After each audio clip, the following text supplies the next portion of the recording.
Selamat bertemu kembali untuk materi pembelajaran Windows. Kita lanjutkan lagi dengan melakukan klik di control panel ya. Nah, pada waktu Anda masuk di control panel, di sebelah kanan pada bagian bawah di Windows 7 ini ada sistem. Ya, di sini begitu kita klik sistem, itu ada penjelas view, informasi dan sebagainya. Jadi kalau kita klik di sini, ini menunjukkan spesifikasi daripada komputer yang Anda gunakan. Jadi ini prosesornya i3 ya, kemudian RAM-nya 4.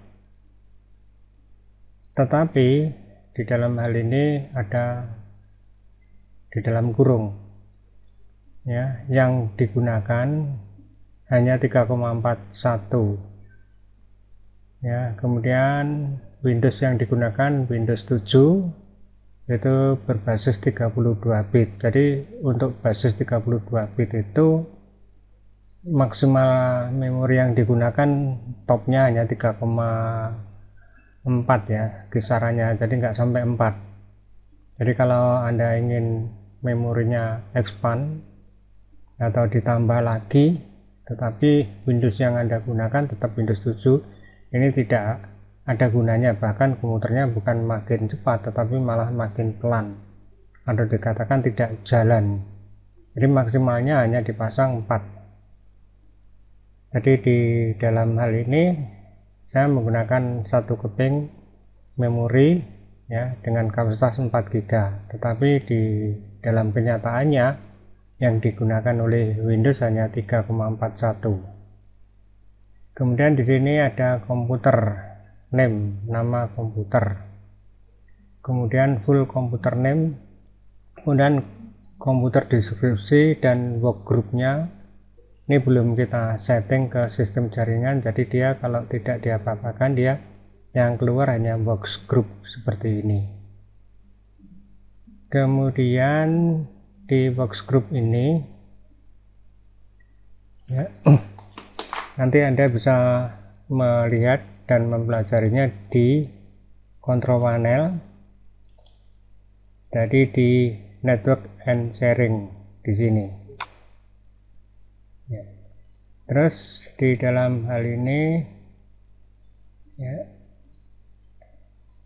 apabila Anda klik di bagian change advanced sharing setting ya, kemudian di wireless network dan sebagainya ya,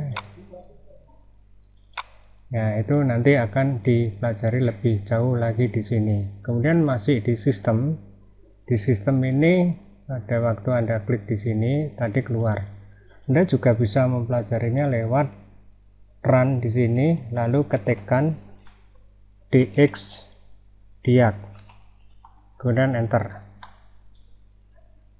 Kita tunggu beberapa saat kemudian di sistem dx diag diagnostic tool itu mengeluarkan tanggalnya, tanggal hari ini tanggal 10 Desember itu apabila baterainya masih bisa berjalan normal atau baterai clocknya atau mainboardnya masih berjalan.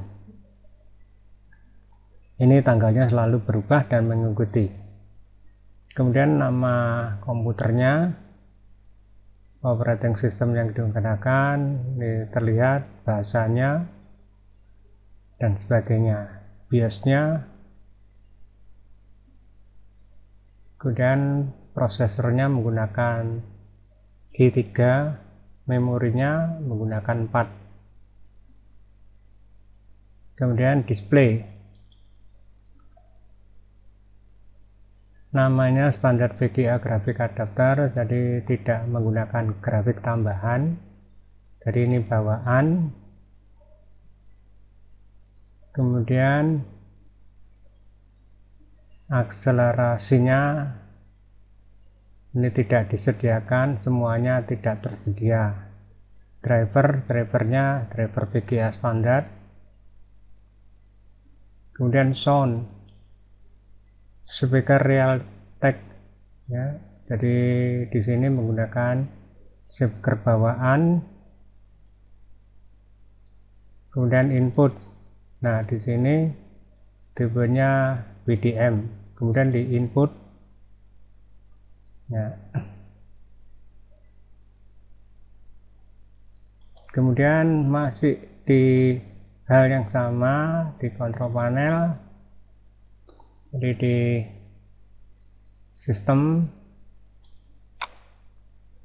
Nah, di sini ada beberapa hal ya.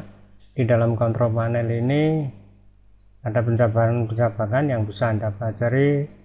Device Manager, pada waktu Anda klik di Device Manager ini menjelaskan secara detail.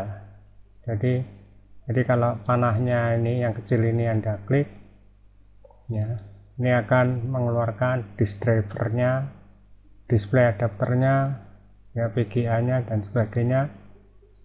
Nah, ini saya menggunakan CD-ROM ya, ini personal komputer jadi bukan laptop. Ini ada tambahan alat ya. Kemudian keyboardnya,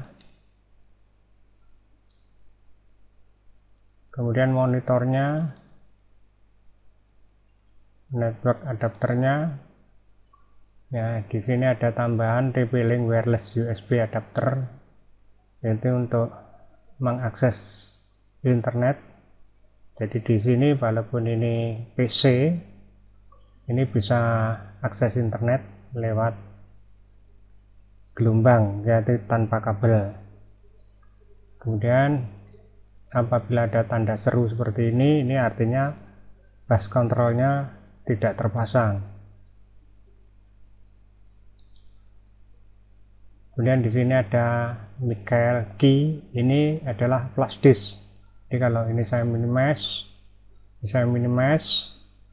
jadi kalau kita lihat di sini, nah ini flash disknya tadi terlihat di sini ya. Jadi Windows itu mampu membaca. Jadi kalau Anda bandingkan seperti ini ya. Selamat mencoba. Nah, sehingga Anda pada waktu nanti membeli komputer, Anda sudah bisa minimal mengetahui memori dan sebagainya yang terpasang di dalam sistem komputer yang sedang Anda beli.